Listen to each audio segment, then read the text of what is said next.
the screen, Tom? Or whoever? She has her video turned off. No is the answer. Choice. What's up, Ray? Anyway, we'll go through that. All right, guys, we're going to get started. It's 6 p.m., so I'd like to call the 20 March West Melbourne City Council meeting to order and lead us in the Pledge of Allegiance in a moment of silence. I pledge allegiance to the flag of the United States of America and to the republic for which it stands, one nation under God, indivisible, with liberty and justice for all.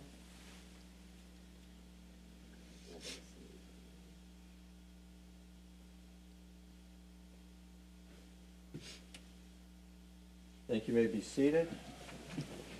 And before we do roll call, I do want to make a mention. We had an employee, Sean Morrison, that passed this week.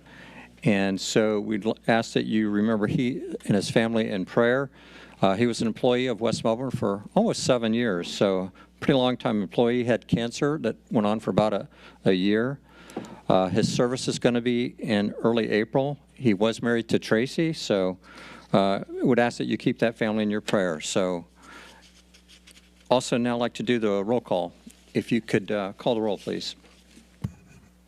Mayor Bentley? Here. Deputy Mayor Adams? Here. Councilmember Young? Here. Councilmember Ditmore? Here. Councilmember Frampus? Here. Councilmember McDowell? Here. Councilmember Volz? Here. Miss Adams. I'm waiting. We need a motion to accept Andrea. Do we really? So we'll do that first. So I was going to ask now for a motion to allow Mrs. Young to attend by Zoom, as I think her husband has COVID. So Mayor, I've got a motion. Do I have a second? Mr. Frampus gives us a second. So I have a motion from Ms. Adams and a second from Mr. Frampus. All in favor? Any opposed? Seeing none, we'll proceed.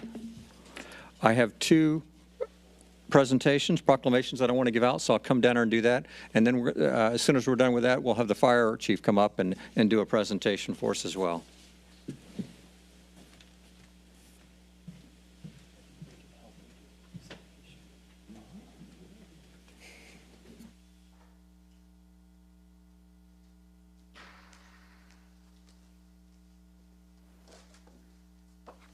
And if the Women's History Month folks would come up.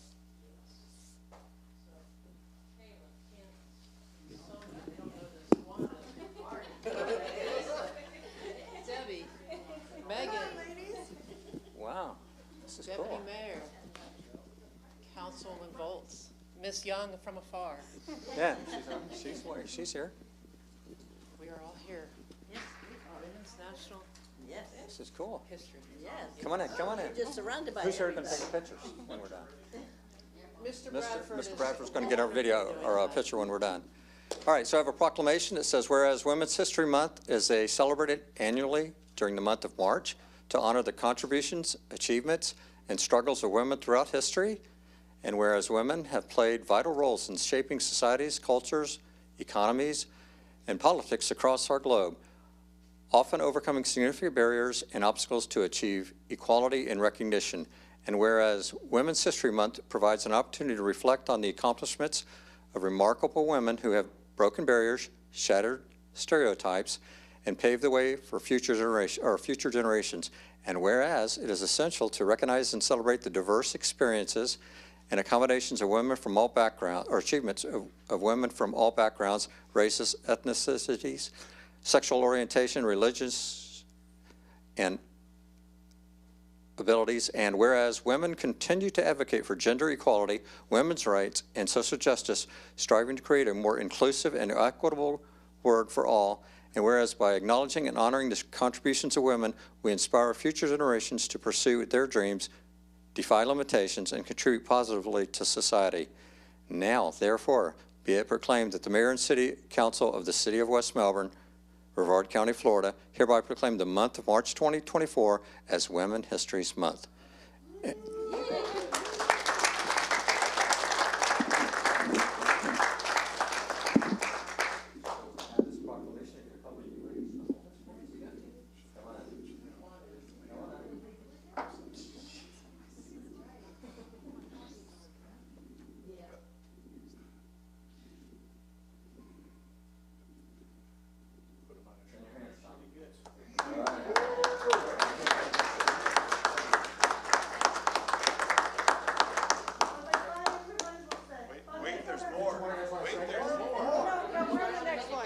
next proclamation.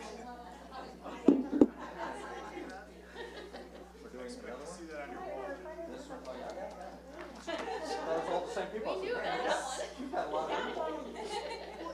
Come on in, guys, come on. Both sides. And if I could read all these whereases again. I need new glasses, I think. Are we ready? All right. Our second proclamation, whereas the Florida Government Finance Officers Association is a professional association founded in 1937 and serves more than 3,300 professionals, looks like in this room alone, from state, county, and city governments, school districts, colleges, and universities, special districts, and private firms. And whereas the FGFOA is dedicated to being your professional resource by providing opportunities through education, networking, leadership, and information. And whereas the Government Finance Professionals Week, sponsored by the FGFOA and all of its member governmental organizations, is a week-long series of activities aimed at recognizing government finance professionals and the vital services that they provide to our state and our community. And whereas during the week, government finance professionals throughout the state of Florida will be acknowledged for their hard work, dedication, and leadership. Now, therefore, be it proclaimed that the Mayor and City Council of the City of West Melbourne, Brevard County, Florida, hereby proclaim March 18th through March 22nd as Government Finance Professionals Week. Ta-da!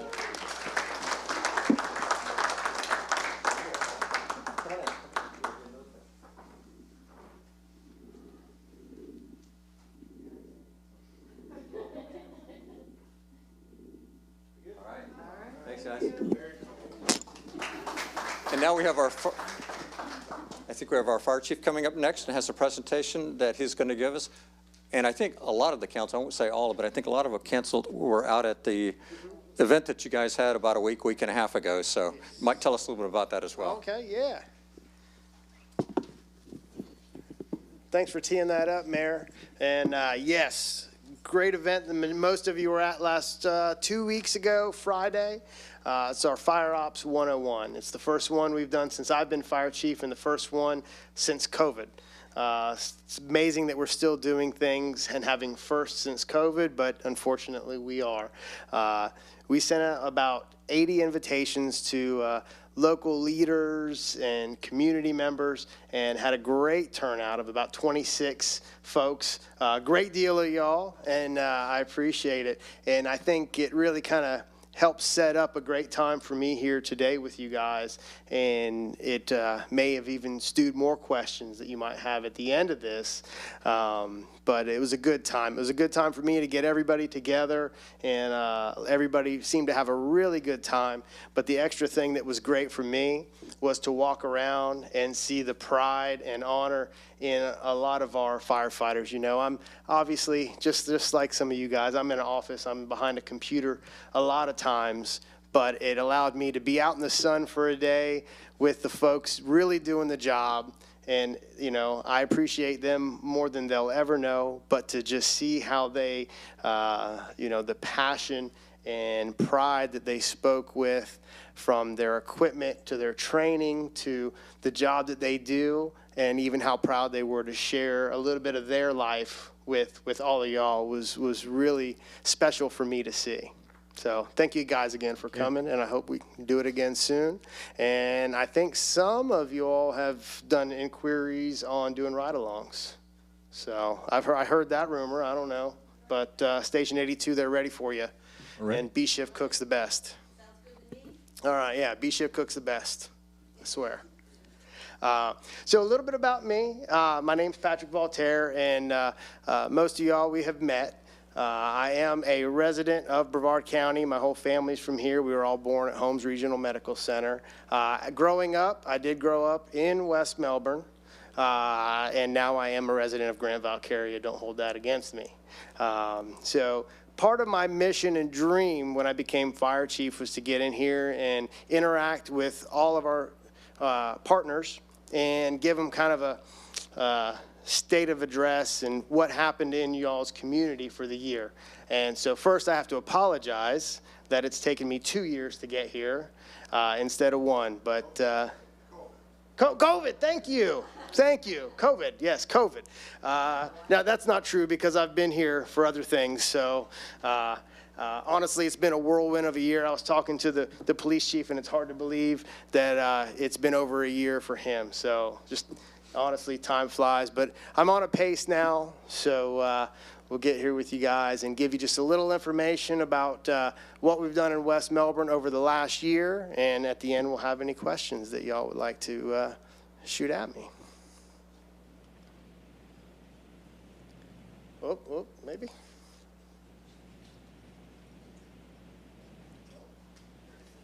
IT.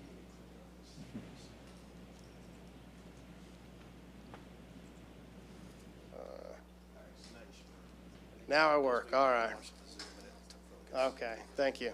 I'll let you know in the town hall of Grant Valcaria, they're not. They don't have this fancy technology. So total responses over the last year, and this is a slide that a lot of y'all have already seen. 110,000 calls, which equals call for service almost every 5 minutes throughout Brevard County. About 80,000 of that being medical. Of those medicals, 13,000 trauma, 17,000 fire calls. And when I say fire calls, that's not a structure fire. That's anything smoke in a structure, investigations, brush fires, anything that would be listed under that fire umbrella. Hazardous materials calls is 274, and that will also encompass in the technical rescue calls, which you saw. Now you have a vision of that hazmat truck and that technical rescue truck, and although it's stationed in Vieira, that is part of your response if you have that type of call where it would be needed. EMS transports, 56,000 throughout the year to all our various hospitals in Brevard County. West Melbourne call stats. Total fire-related calls, 1,036. Of those, structure fires were 26. Motor vehicle accidents, 240. Brush fires or outside fire calls, 12. EMS calls, just over 3,000 at 3,300. And falls account for 577 of those. The culmination of falls, unconscious, chest pains, and breathing problems are about 47%, almost 50% of the EMS calls that we have. And that number is pretty consistent with all our little areas, is those are the main things that 911 is being used for. And you guys all have a copy, I hope. Okay, so these are heat maps, basically what we call them, and this will show you where a great deal of calls are happening in relation to the town. This will be EMS here, and you'll see like obviously on, I think that's I-95 right there, there's 39 just outside of the curve. I think that would probably indicate that may be an area where we're getting a lot of calls out there. The single dots, that's where there's been a single incident. Obviously along the 192 corridor, I think you can almost pick out and the places where the guys and girls are running a lot in town. And then the second heat map, that'll be fire calls. Again, like the 13 just on the other side of I-95 and 192, I would bet you a lot of those were probably like the outside brush fires in that area.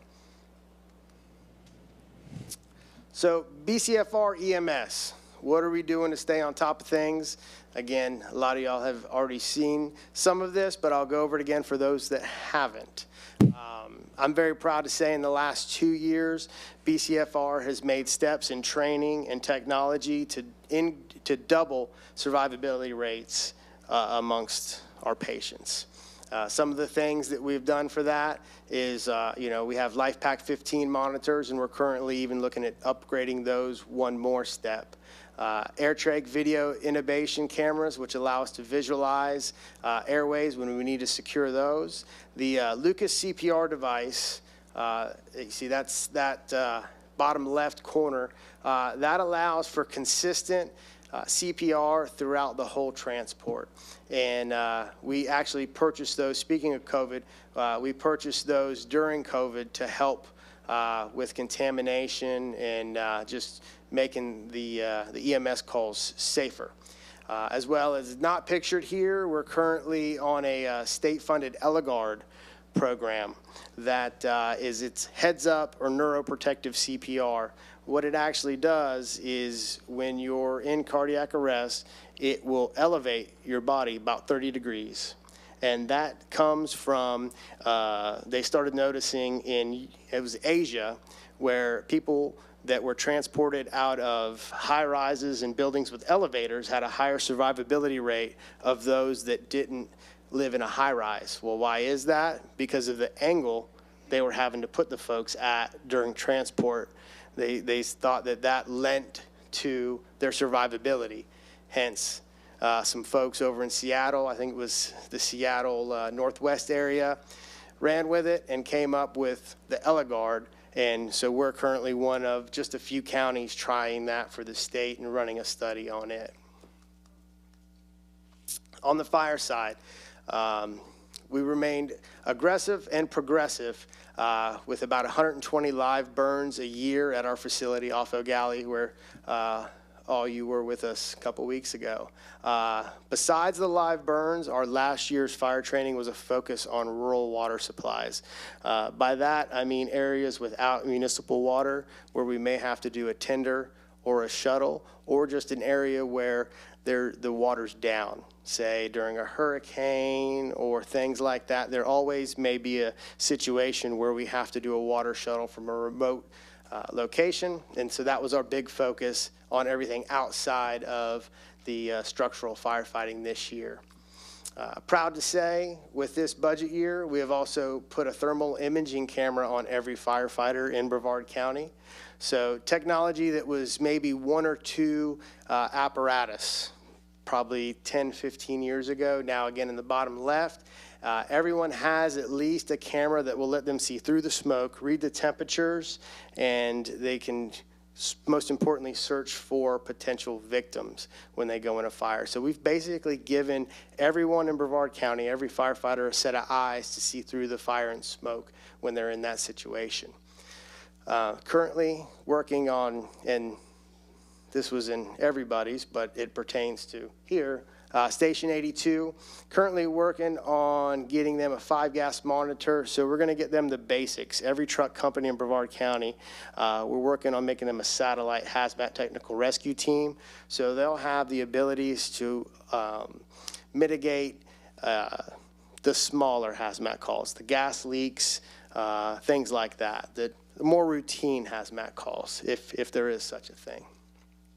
That's pretty much it for that. I won't go into boats because they're on this slide. So not so much for West Melbourne is the intercoastal boat, but a little more for you all is the bottom boat.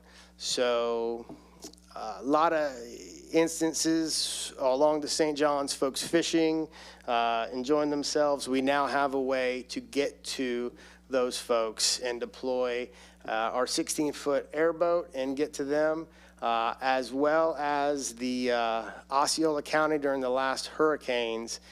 They noted that that was the best tool that they had around to rescue people and get them out of a home, was to load them up on their PD airboats.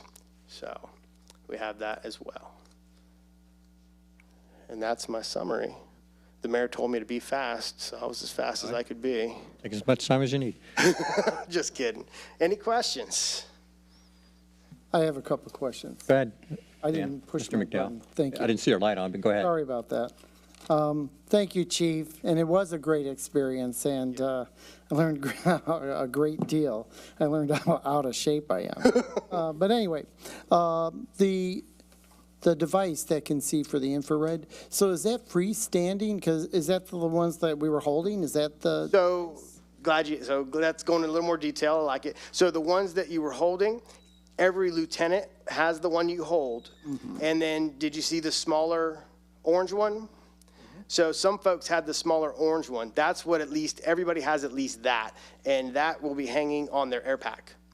Okay. Because, I mean, that's just amazing technology, so I'm glad to hear that's kind of like a camera for our police force. Second question I had, and maybe this isn't the right place in the environment, but I'm going to ask it anyway, is tell me about, and maybe you guys were just jovial and lighthearted there, but the relationship between the unions and the organization. Is it a healthy one? Are we in good shape? Is there? So I thought they might, so you do have, the union vice president does live in the town, and I thought he would come with me today. I personally have a great relationship with the union. I love them, and I truly feel like we have the same mission at heart. We just want the best for the membership. You know, we have different ways of getting there, as we know. So I personally have a great relationship, and you can call any of those guys and ask them, and I truly feel they'll back that up. I don't think, and please disagree with me, I don't mind. Forums don't bother me either, so we'll ask the hard questions. Well, you can ask the hard questions. You guys aren't allowed to ask the hard questions. I don't think we could have pulled off that event with as much success as we did if those relationships weren't real. That was my assumption there. I mean, it's pretty indicative that we were in the same room together. Yeah. And as I said to you coming in, bravo for bringing a lot of us all together in the same area, and it was really nice to see community at work there. So kudos to you. Thank you. It was definitely an experience for me to go over the organizational chart of the county and have every elected official minus the sheriff actually in the room looking at me while I was doing it. Is that it? Mr. Frampus? Thanks for coming out, Chief. Thank you. Appreciate it. As far as the airboat goes and access to the water and stuff around here, a lot of the communities have large water areas. I know Mr. Ditmore does in his area, and I do in mine. Are you doing any kind of training in the communities to where to access the different lakes? Because I know there's only certain areas and certain things, and kids being what kids do, they go out and could get in trouble on the waters. And I wonder what you're doing to working with the communities as far as getting some knowledge there. So, are you saying like? Are you getting familiarized with the different communities in the county as far as if an incident happens, you want to get to them as quickly as possible? Absolutely. So you need to know the different access points. So I was wondering if you were. So for that application, we could deploy the airboat, but we also have a cache of smaller rib-style boats that we're able to inflate with a SCBA bottle. I just used the So gotcha. I feel confident that we could get into most places, and I think in the dire need, I don't know that many people would argue with us about making the access, but all the guys, the area familiarization is part of their daily duties, and it's actually a checkoff that they do every day, and it's called Target Solutions. I'm sure it's called something else for the PD side to check off your daily training requirements. So they do get in the areas every day. Thank you. I hope that answers it good enough. If not, hit me up, call me, and we can talk. I was just wondering if you were doing any active training for that kind of stuff. Yeah, I mean, accesses and probably, I'll be honest with you, they're probably not thinking about that way. They're looking at the lakes right now for access for remote water sources. Would probably be their first thought. So don't worry, they're looking for accesses. We've had them pull water out of our lakes. Yeah. Copter and stuff. So yeah, thank you. Thank you. Ms. Foltz? Yes, excuse me, I was really sorry that I missed it, but I ended up having COVID. Oh. So that's why I was not there. But is this whole presentation that you've just done, is that what you presented, or was there more? That's all I have today. I can get you anything. No, what I'm asking is the presentation that was done a couple of Fridays ago. Oh, yeah, there was more to that. Yes, ma'am. Okay, was that hands-on stuff, It was kind of? hands-on, and then I did a presentation at the end. Okay. Which I could I could go over that with you if you'd like. I think it's about 30 slides or so, but I'd be happy to if you'd like to see it. Okay, yeah, maybe you can just give me a call and we can get together. Okay. Yeah. Okay, thank you. Deputy Mayor Adams. Thank you. Thanks, Chief, for coming out. you. The fire ops was an eye-opening experience. Same thing I tell our police department when I do ride-alongs with them. I could not do your job, so I appreciate you. I have a couple questions for you. In regards to the Eligard study, when will that study end? And do you intend to keep funding and then using the Eligard equipment after it ends? Yes. Our grant funding has been extended to every rescue, so we plan to move out with that. So the study will end, I believe, at the end of April. So I could certainly share that with you, but we've already secured grant funding to spread it throughout the whole department, and we're moving forward with that. And that grant means you can then keep it? Yes, they're ours. Or it's a grant to lease it for a year? No, they're ours. Okay. Let's see, my next question was, in regards to the new airboat, how many people can that fit? 8. Okay. Just trying to think in terms of capacity. So 6, there's seats for 6. Are you guys looking for rides or? Okay, there's seating for 6, and then it's designed to, if we, long backboard patients, so if we needed, somebody with a possible C-spine injury, we could secure 2 people on backboards on the front. Okay. That would be 8, seating for 6, though. Have we ever had that level, and that might be a question instead for the city manager, but have we ever had that level of flooding in West Melbourne that requires that sort of home evacuation via water? I don't think he was here. Not in the last 2.5 years. That's good. All right. Great answer. The last question I have for you is, how do you balance the needs? We're a growing community. A lot of this area continues to grow. So how do you balance the needs of our growing community with the constraints of a budget? Because you're talking about the new equipment, here's the new things coming in, but we've got more people to serve, and the budget can only grow so far because everybody else wants money. I think if you had to ask me what is my one biggest challenge, you just hit it. So how do we do that? We stay vigilant every day, and the biggest thing I'm trying to do right now is get ahead. Inflation is everyone's worst enemy. So what we've done in our 7-year plan, there's the things that are on out years. Just by buying a ladder truck 2 years early, I saved $500,000. We found a new hazmat truck that was on demo, and literally getting it for almost half the price. And mind you, half the price is $900,000 versus the $1.6 million that it was originally spec'd for.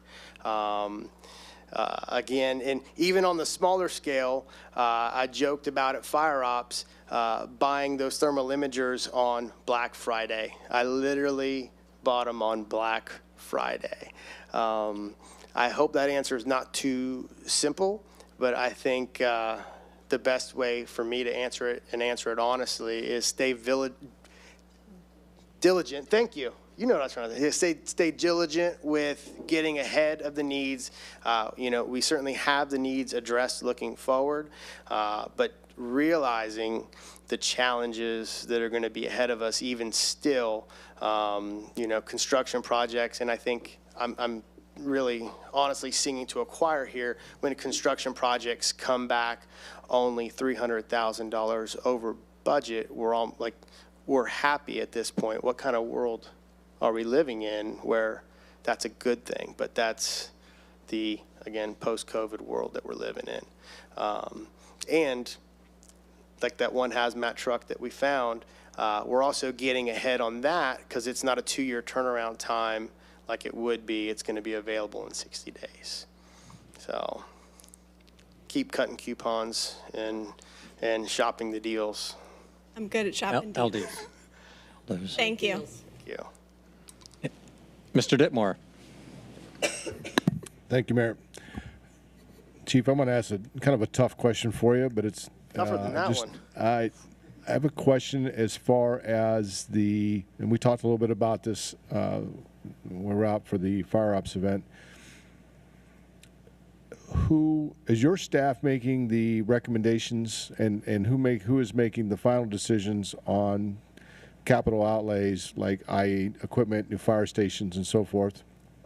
And I'm particularly asking this question in regards to Station 82, and from what we were told, that it should be replaced or rebuilt. And are you setting those timelines, or are people above your pay grade setting those timelines? So those timelines were established before I was the fire chief and when the 7-year plan was built. I did have a part in that as operations chief at the time, but not the role I would have today, okay. I would hope. So who, if you know the answer to this, who set that 7-year plan and those timelines? A lot of people. I wouldn't want to say just one name. Okay. What I mean is, was that your staff, or was it above the fire department staff? Staff above me at the time. Staff above you at the time. Okay. So that's my concern, is the people that may be making some of those decisions are not really doing necessarily on need, but maybe on economic restraints, or maybe self-imposed economic restraints. So I guess what I'm getting at is that I don't really want to put you on the spot, but if you had your ability to make some changes, where would you make those changes at? Would Station 82 be at the top of your list, or the middle of your list, or the bottom of the list? If you could move it up, if you had the money right now to do this, what would you do? Wow. Well, if you're giving me all the money, I would do all of them that are in need. Currently, so on a scale of 1 to 10, where are we at with Station 82 as far as it's compared to others? On the scale 1 to 10, compared to all the others, where on the spectrum are they at? 1 being the worst, 10 being the best. Oh, okay. One being the worst. They are definitely not a new firehouse. So less than 5? Yeah, I'll go with that. So Station 86 was built in a similar time frame, and I definitely didn't come prepared with the years in front of me. Okay, I'm just general. That one is currently, the temporary housing is getting delivered any day now. So we did order because we couldn't really find, like, out here, and when we've had to move 82 out, Calvary Chapel's been very accommodating and letting us use some of their real estate to live. In Micco, we didn't have that same luxury.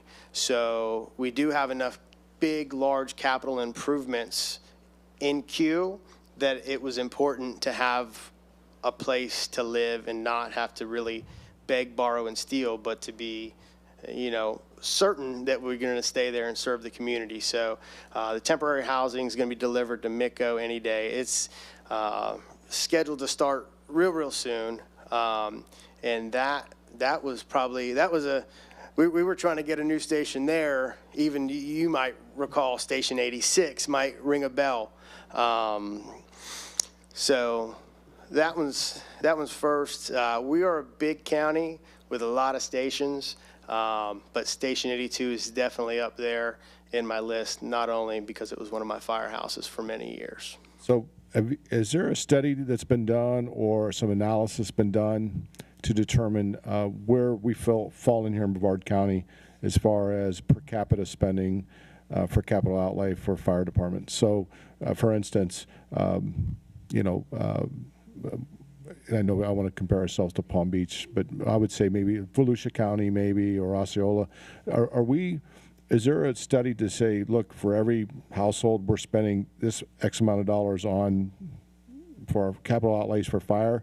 And has anyone ever done that you're aware of? That I'm aware of. Okay, so because I wonder, are other fire departments in these other counties experiencing some of the financial shortfalls as we are, that you're aware of? Not that I'm aware of. So our surrounding counties, so we're north of us, Volusia, west of us, Osceola, south of us, Indian River. Are they experiencing the shortfalls with the capital improvements that they need, that you're aware of? I can't speak to that. I'm not sure. No complaints from the other chiefs from the other, when you meet with them? I'm trying to get a feel for it. Well, everybody's got complaints. Well, I mean, I'm talking about a shortage of capital monies. We don't have enough money to build the fire stations that we need. We don't have enough money to replace the equipment that I needs think done. that's, you know, at the end of the day, we're all firemen. We all have some kind of complaint. But I'll say, when you get us in a room, not to redirect a question, but to tell you, like, what do we talk about? And being honest with you, is the concern for the generational, and I had some conversations before we start here, is having young folks that still want to be public servants. That's, and I don't really mean to redirect the question, but this is truly what when we get in a room and we talk, is the fear of just having the sheer numbers and the nationwide shortage it is of, you know, just public servants, not even just firefighters or police officers, but I think it's even military is concerned of people that want to give themselves for their community. I'm proud of talking with the chief. He says he's only 3 people down. I think that's a miracle and should be applauded in the current times that we have. I was just looking to see if there was, in comparison to other counties, as far as the capital outlays go, if there was some type of study or some type of something we could look at to say, gee, they spend this much, you know, per household on fire versus what they spend here. That's what I'm looking at, to see if we're in that range, or if we're behind, or if we're ahead. That's what I'm looking for. And I think you're not far off base. And just as when we look at salaries, we use comparables.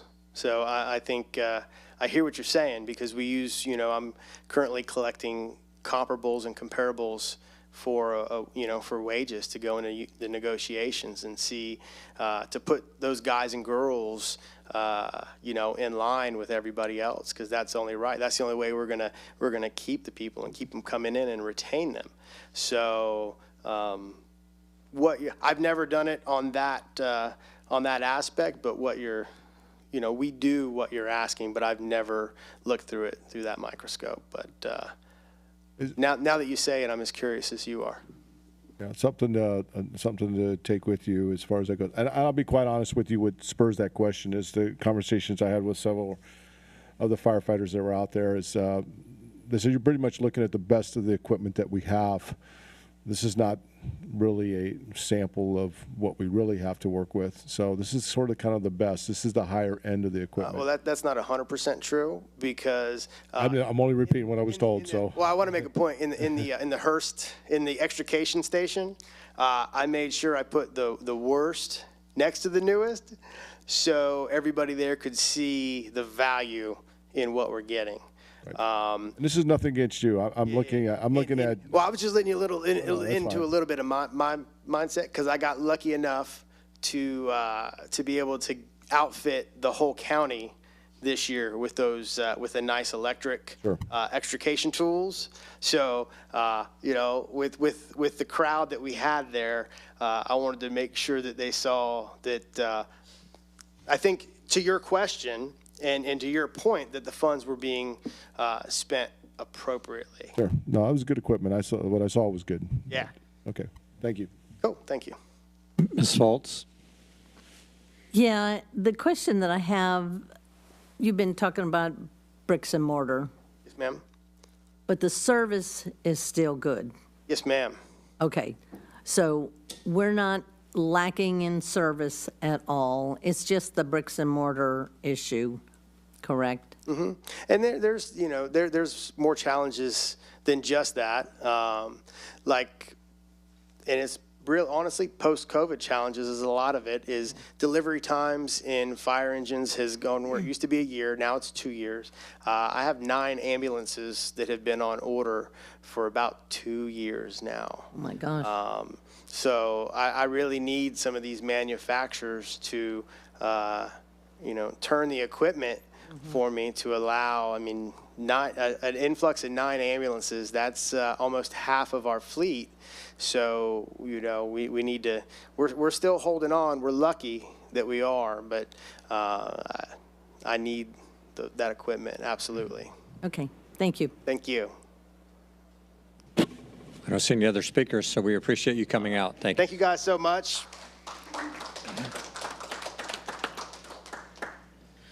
All right. Something I skipped over earlier, and I shouldn't have, so I'm going to go back and cover it, is the public forum is coming up in a few minutes, so I wanted to make you guys aware that members of the public are welcome to speak on any topic, whether is it on tonight's agenda or any issue that is important to you. Each person that wishes to speak should complete a speaker card over by the door and give it to the city clerk sitting on the end here. After you've been recognized to speak, please use the microphone at the podium and clearly state your name and address for the record. Please address your comments to the city council rather than individual members. Direct all questions to this chair. So if you have any questions coming up, when we get there, that's the process to follow. And so next thing we are is up to the public hearing, and we have Mr. Vesta going to talk to us about the amendment to Code of Ordinances regarding the record services that we discussed at the last meeting. Thank you, Mayor. So the only update I have from the last meeting regarding the record services is the conversation we had about restricting it to being within 15 miles of City Hall and within the County of Brevard. So that was based upon discussion with council, and we were certainly in favor of that. So that's the ordinance that's before you tonight. Okay, anybody from the public wish to speak on this topic? Seeing none, Mr. Frampus? Thank you, Mr. Mayor. I make a motion we approve the second reading ordinance 2024-8 as written. Ms. Fultz? Yes, I will second them, but I have a question. Go ahead. And that is regarding, when you say going out 15 miles, now I don't know how many that will encompass. Do you have any idea? I don't know the number that it will encompass, but I do know that we have a number of companies that are interested in joining the rotation list. Okay, so they will fill out all the necessary paperwork so that we know that they're insured and all that. Exactly, and we will actually do on-site inspections, and then, of course, they have to provide insurance paperwork that they meet the coverage limits and everything else. Okay, We perfect. have a whole packet that we go through for each company. Thank you. And if we could have the attorney read the title on this, please. Thank you, Mr. Mayor. This is ordinance number 2024-08, an ordinance of the City of West Melbourne, Florida, relating to record storage locations, amending the provisions of Section 34-130, Article 5 of the Code of Ordinances of the City of West Melbourne, Florida, authorizing vehicle storage outside the City of West Melbourne but within Brevard County, providing for legislative findings and intent, providing for conflicts, providing for severability, providing for codification and scrivener's errors, and providing an effective date. Thank you, sir. Any further discussion on ordinance number 2024-08? Seeing none, we have a motion from Mr. Frampus, a second from Ms. Fultz. All in favor, say aye. Aye. Any opposed? Seeing none, Ms. Young, was that an aye from her? Okay, so that's 7-0. Oh, we do have a speaker. Great, thank you.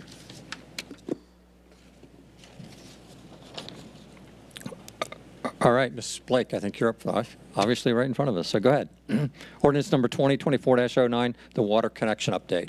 Yep, there were no changes recommended on this, so this is the second reading as it was written originally, and it's just an administrative change removing the direct reference to Melbourne's connection fees in their Code of Ordinances.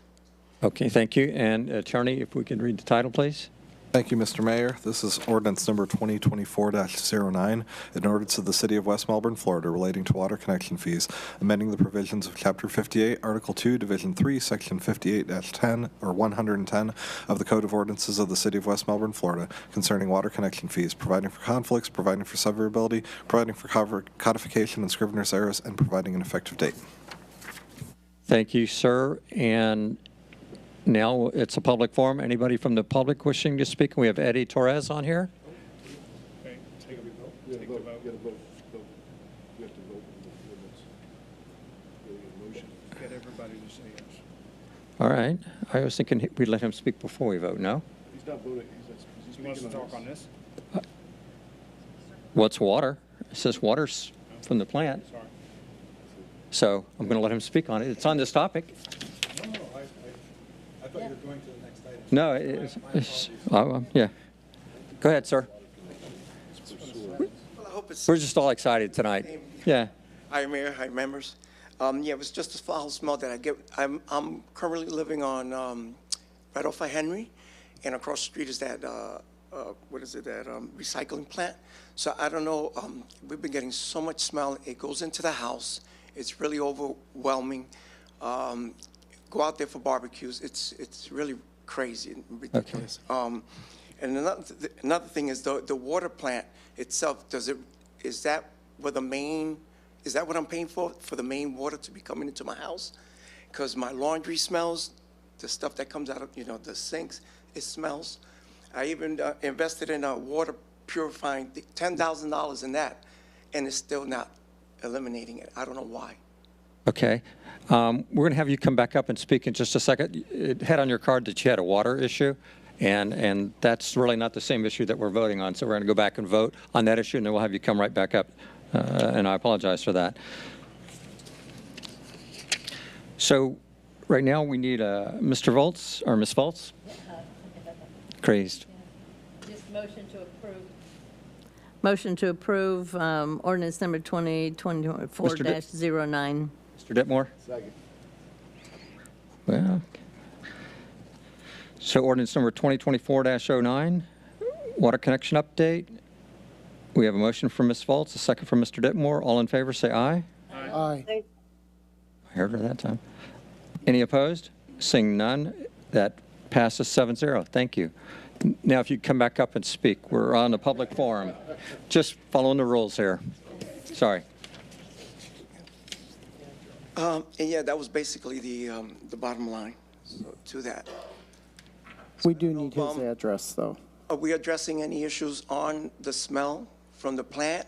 And is that water treatment plant, is that the water plant that's supposed to be cleaning the water, and that's what's coming also into the house?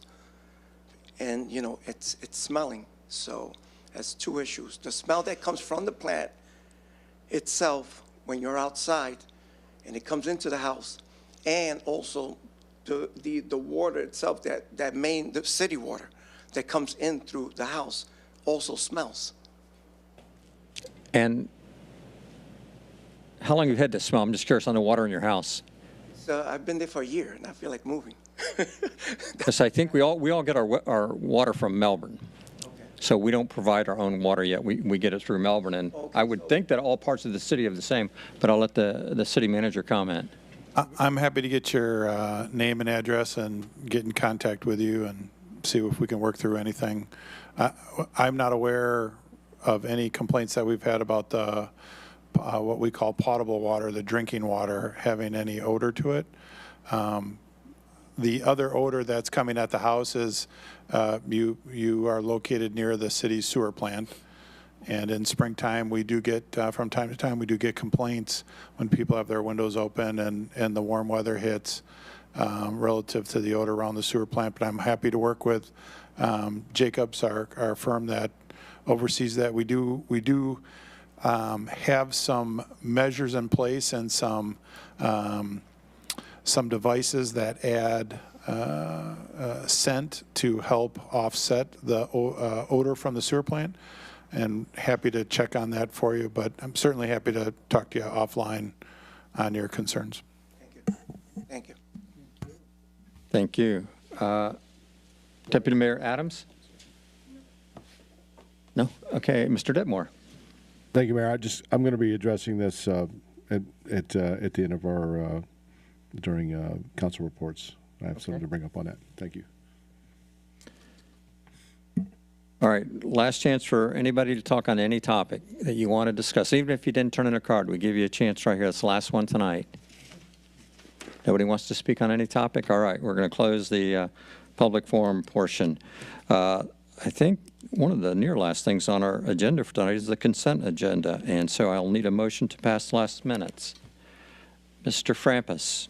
Mayor, I want to move to approve the regular city council meeting minutes for Tuesday, March 5th, 2024. Mr. Ditmore. Second. Any discussion on that? Seeing none, we have a motion from Mr. Frampus, a second from Mr. Ditmore, asking to approve the minutes from last meeting. All in favor, say aye. Aye. Any opposed? Seeing none, passes 7-0. Get ready for this, guys. City Council reports. That was a quick evening almost. So we start with Andrea Young, who's attending via Zoom. Go ahead. I do not have a report, thank you. Mr. McDowell.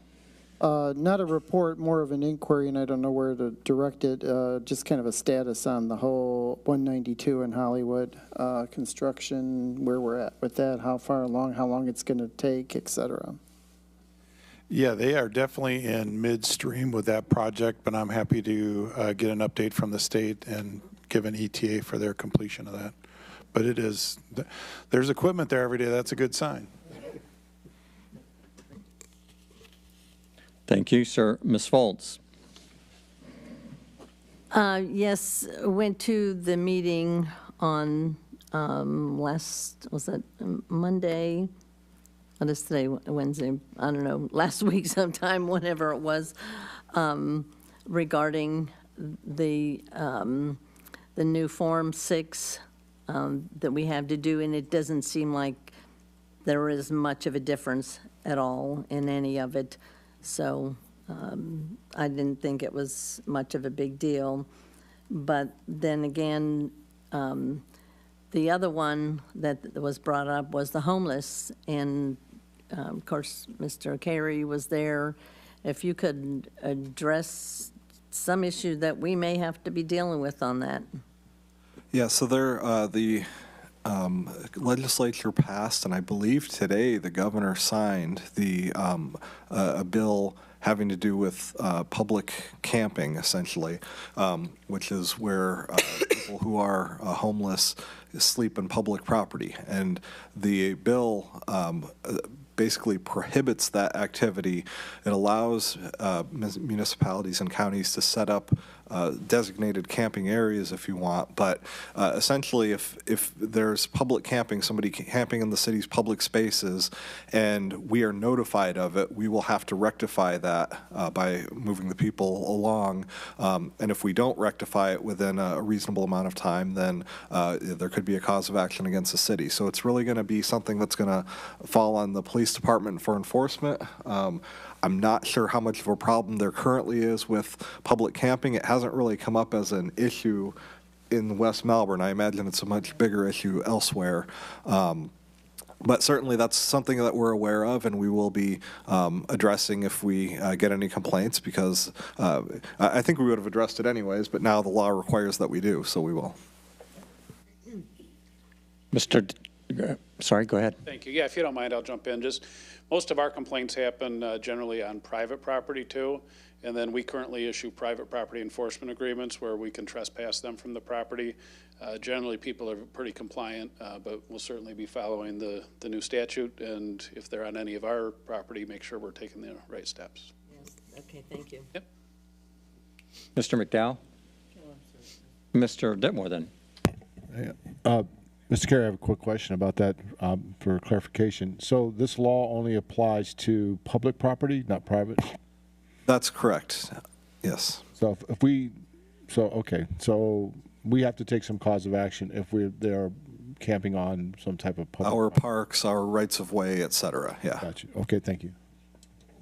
Ditmore? I'm sorry, Mr. McDowell? Back to you. Thank you, Mayor. Just an inquiry, though, because that meeting was conducted by the Space Coast League of Cities, correct, for Form 6. That was the published for record meeting. And I did attend that, and it was informative, but I did leave right before the end of that meeting. So on the agenda, there was no mention, to my knowledge, of any discussion. Is that appropriate? That's a question, I think, for the attorney that represents the League of Cities. It was added as an add-on agenda, so they did hand out some materials, but I would generally not advise having an official discussion about something that isn't agended. However, there was no official action taken. It was merely an informative, so there's certainly no sense of illegality with that. Just generally, you want to put people on notice as to what's being discussed. Did discussion follow during this meeting? So questions were raised, I'm sure, interaction occurred, so opinions were made. opinions were made. Yes. Okay, so I do want to reach out to whoever needs to be aware of that. I think that was probably something that needs to be challenged, in my Well, opinion. there's a lot of people that left. You're right. There was a lot of, I mean, it was half empty. Not that we don't, I mean, I'm very concerned by it, and thank you for bringing it up at the meeting here tonight, but I think we need to be very careful about. Well, yes, but I was just saying, before that issue was brought up, a lot of people had already left. So they weren't even aware that, you know, somebody was going to be talking about it. Thank you. It caught us all off guard that they did that. Deputy Mayor Adams. Thank you, Mayor. Just to speak to that, I was not able to attend that meeting, but, and I can't speak for the rest of the League of Cities leadership from the Space Coast, but as a member of that leadership team, I was not aware that that conversation was going to be coming forward, so I have a feeling that was decided by the city that decided to host that. It was my understanding, talking to people after that meeting, but I could be wrong. In terms of a council report, the State League of Cities gave a legislative review yesterday, just going through the different bills that have gone forward, the ones that were not moved forward to the governor, and then ones that they expect to be coming back for next year. So if you'd like an update on those, it is on their website. They give a nice blurb of all of them and kind of what their status was. We do have what I would consider, I guess, a new sport happening at the Field of Dreams. We have beep ball that is now happening every Saturday from 1 to 4, and it's for people with vision impairments, but you don't have to have a vision impairment to play.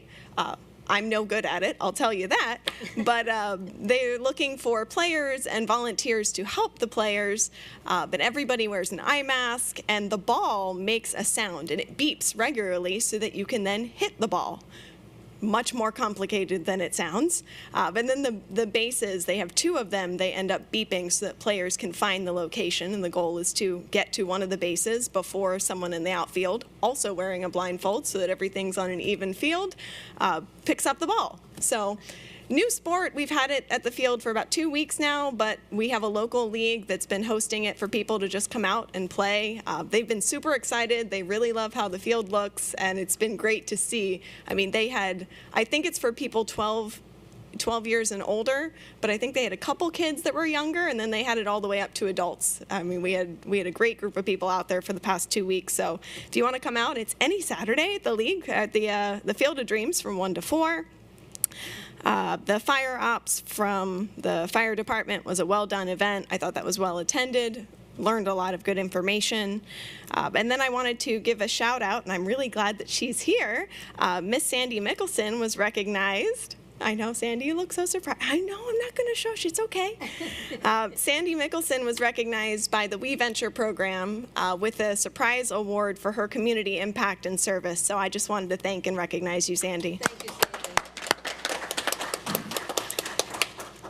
And my last thing, we can do that. We can do an acclamation for Sandy. I think she's going to turn red. Yes, I think that's a great idea.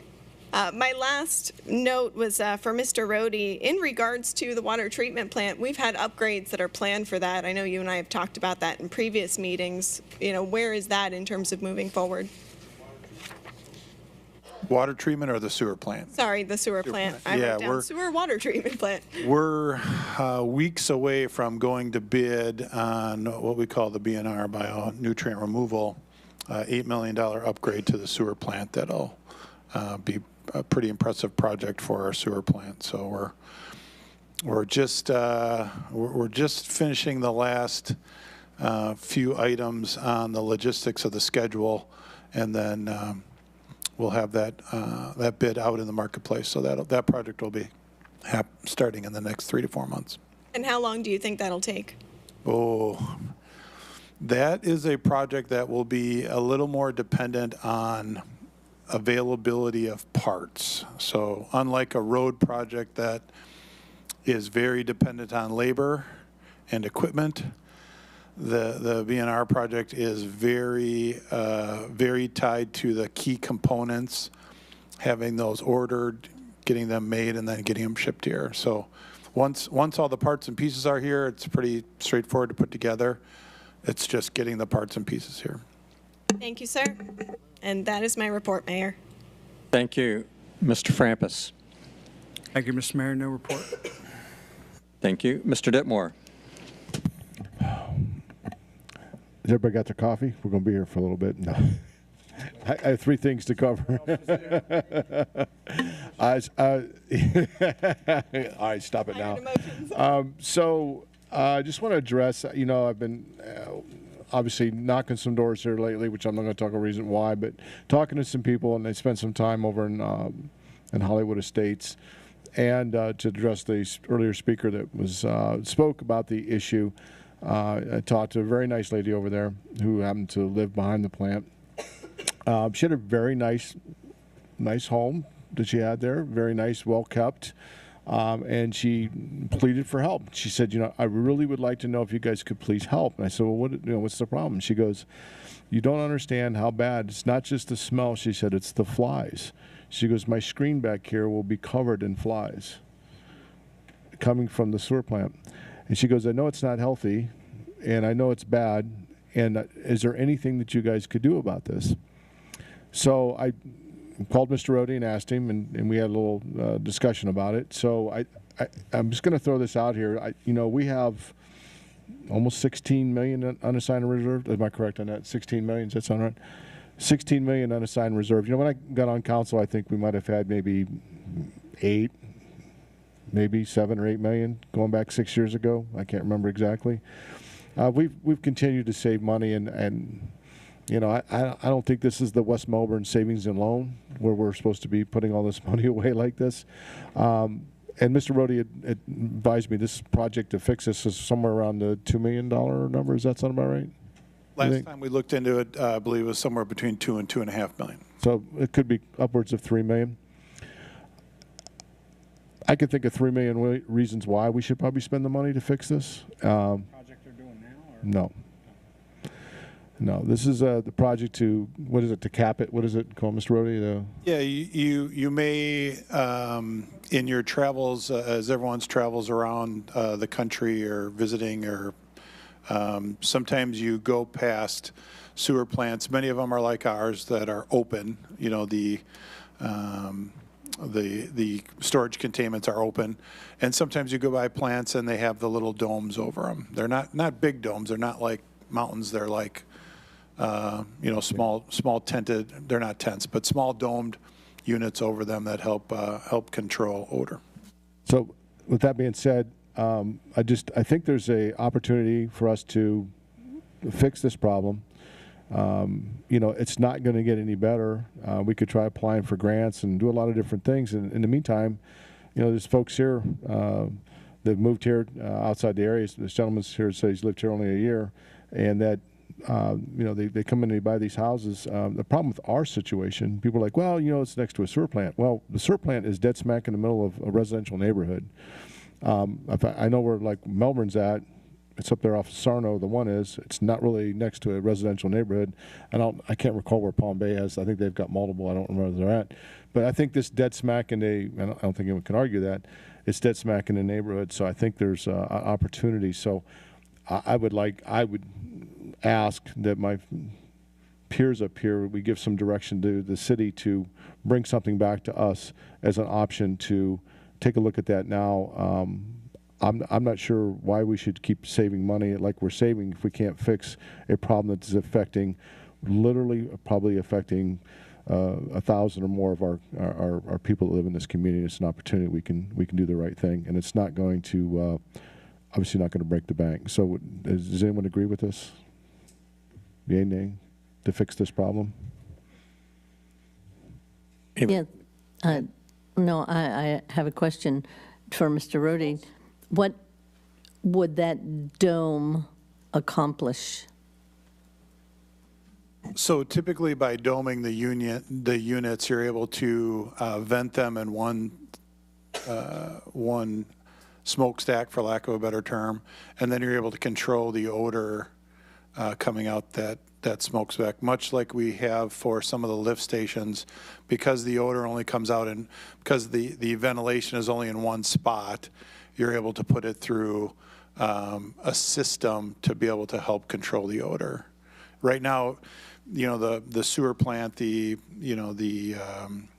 750,000 gallon units that process the digesters, right? They're so big that they whatever they're digesting is going up into the air. It's larger. You know, the digester is larger than this room, so there's no way to do odor control or containment. Where if you had a dome over it, and then in the center there was a smokestack or ventilation system, you could capture that air and then put it through a system that would help control the odor. So those are some of the options. We also have we have a couple different processes at the plant that give off odor, and again, that's kind of what you could look at doing at that.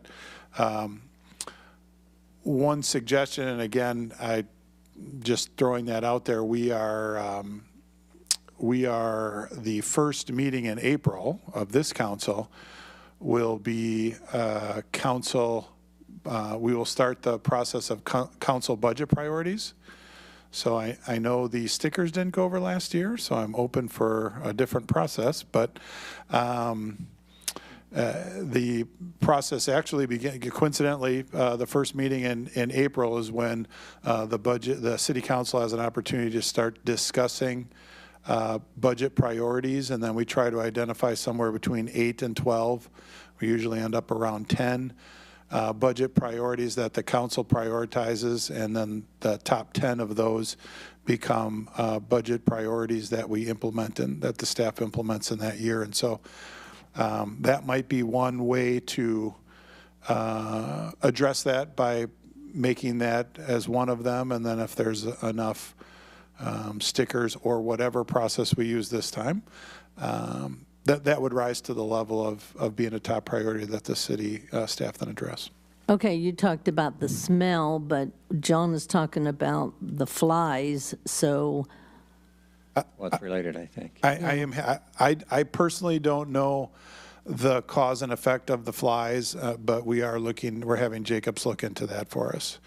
We're aware of the odor. We from Right. time to time in the spring, and it's hard to say fall in Florida, because that week before the week that it goes from being really hot to kind of cold, we do get calls about the odor at the sewer plant, and there are some things that we can do to help. But again, it is a sewer plant, and I don't Right. make any promises that it'll never, depending upon how the wind blows, that you'll never smell the sewer plant. Right, but I think if the flies are a big issue, we need to make sure that there is something that we can obviously do to help that, and spending $2 million on something that's not really going to help, is not something I think we should look into. But definitely smell. Thank you. I would comment that this is council reports, and I think what Mr. Ditmore was looking for is an agreement amongst the council to ask the staff to look at this, because it's a topic I think I'm certainly interested in, others may be. It's not to solve it or to have the discussion on the topic tonight. So I'd ask Mr. Ditmore to continue.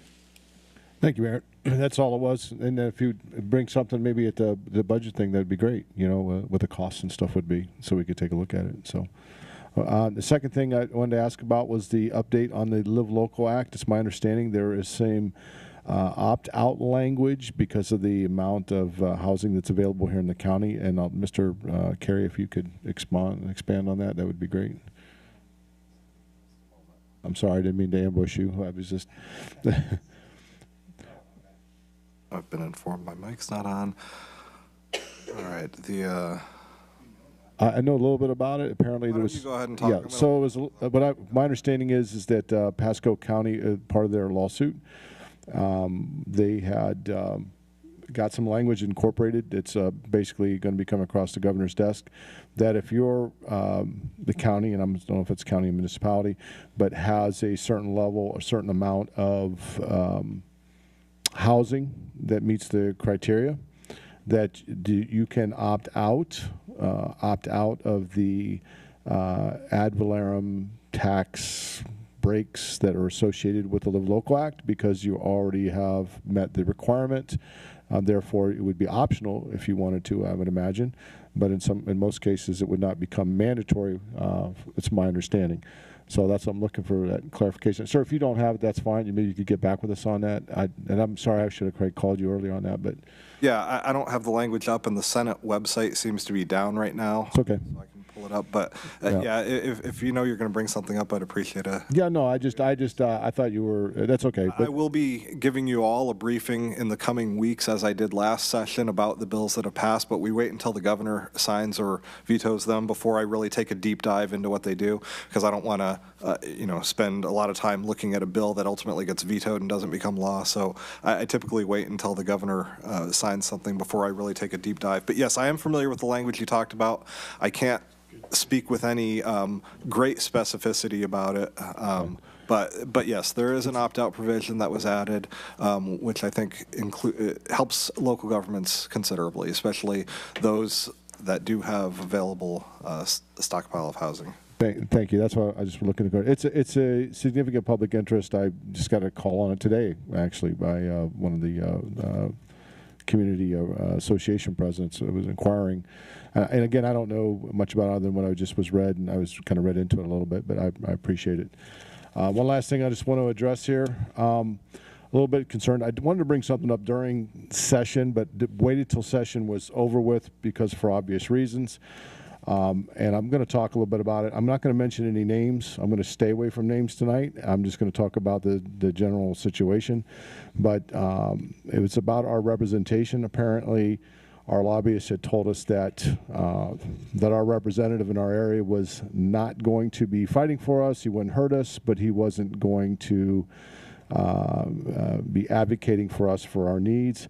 I just want to, Mr. Rohde, if I've misquoted any of this, please step in and say. But and again, I'm not going to mention anyone by name. Yeah, I'm sorry, clarify what you're looking for out of me? Our lobbyists advised us that our representative would not hurt us, but was not going to help us. Yeah, the conversations between the lobbyist and myself are... Okay, so I'm looking for an education for the public on this. So are we, my concern is that I think it's kind of a time for us to take a stand on this issue, and I'm not going to be weak on it one bit at all. Between the defunding the zoo, threatening to defund our projects, the different investigations that have taken place, I'm just really concerned that I do not have the confidence that this person will represent the best interests of the city going forward. I'm tired of being bullied. I think it's a time that we take a look at it. Does anyone need the definition of a bully and does not believe that that individual is a bully? I'd be happy to read the definition, but I think it kind of fits. It's right on. So basically, I think we have an obligation to protect our community. But also, that obligation, I think, also extends on educating our community and letting them know that this is what it is. What I don't want to do is leave council here and have conversations with people and them telling us, gee, if we only really knew what was really going on. The letters that we've gotten, the messages that we've gotten, the phone calls that we've gotten, the threatening, context of these messages. We're going to break the city charter. We're going to do this. We're going to do that. It's all just a bridge too far for me. And it's in my 30-some years of public service, I've never seen anyone act like this. And I've polled some of our staff if they've asked if they've had to deal with anything similar to this. No, they have not. And any of you that's up here at all have probably never seen anything like this either. It's not normal. So my question is, and what I want you to think about in the future as I ponder how we're going to address this, is do we have and I want you to think about that, I don't want an answer, do we have the obligation to protect our community? And I think the answer to that is yes. And do we have that obligation to educate them on what's been taking place? Because we're not really operating here in a vacuum. The public needs to know what's going on. It's part about being transparent, the good and the bad. And, we're here to serve the people. And I think majority of us, all of us, I don't think not one person up here doesn't have the best interests of the city at heart. None of us put our personal ambitions in front of what the city needs. I've not seen that from one person up here. I think every one of you up here truly represent the community to the best of your ability, and you do things with the community in mind. Never once do you put your own self above that. And I just want to bring that up tonight because as we go on, and I have to try to think of a way to actually address this, I am not going to be bullied. I don't want to see anyone else up here bullied after I'm gone from here. I don't think that's right. I don't think that we should have to walk on eggshells and be careful because we're going to offend somebody because, gee, they're not going to fund our projects. It's not supposed to be that. The people that represent us above here should be fighting for us and fighting for our projects. And I will say this, Mr. Rohde, I know for a fact, and you can correct me if I'm wrong, that our lobbyists had to go to other state representatives in the legislative world to help get some of our projects across the finish line. And I think that's wrong. I think whoever represents us should represent us, and that's not been happening based upon personal vendettas or whatever you want to call it. All that aside, put the people first, and that's what I have to say. So thank you. Thank you, sir. And I guess I'm batting cleanup on this, so I'll give I see it. I got it.